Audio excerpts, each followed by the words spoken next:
अस्सलाम वालेकुम दोस्तों, क्या हाल है? ठीक हो? मैं हूं आपका दोस्त Tauqeer Asghar, TRB wild info से।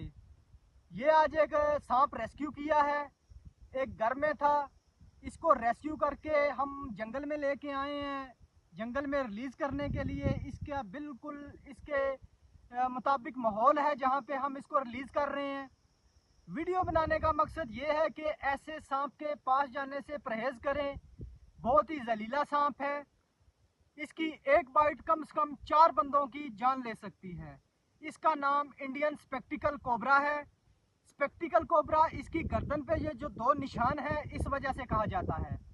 खुदा न खास्ता अगर ये सांप किसी को काट ले तो अपने करीबी सरकारी हॉस्पिटल में जाके इसकी वैक्सीन आप लगवा सकते हैं। और हम इसको रिलीज़ कर रहे हैं जंगल में।